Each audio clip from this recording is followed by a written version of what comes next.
সোনারপুরে গ্রেপ্তার 5 বাংলাদেশি।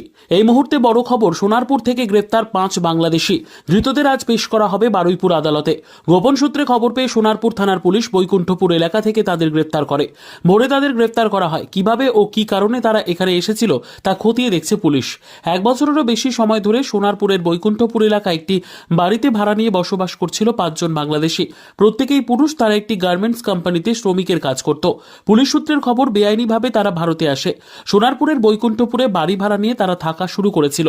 এলাকার বাসিন্দাদের সাথে সেইভাবে মেলামেশা করতো না, ফলে তাদের সম্পর্কে প্রতিবেশীরা কেউ খুব একটা কিছু জানে না।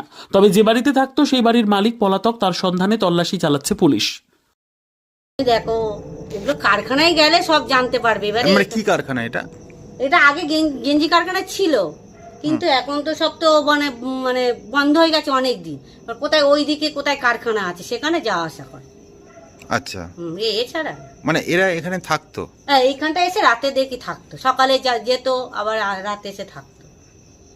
মানে আপনারা তো প্রতিবেশী, কত বছর ধরে দেখছেন? হ্যাঁ, দেখছি 4-5 বছর ধরে আসা যাওয়া করছে। এটাই হচ্ছে। মানে আপনারা জানতেন ওরা বাংলাদেশের হ্যাঁ, লোকজন?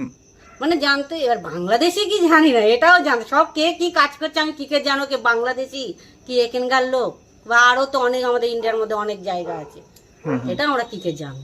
ব্যুরো রিপোর্ট, সঠিক বার্তা।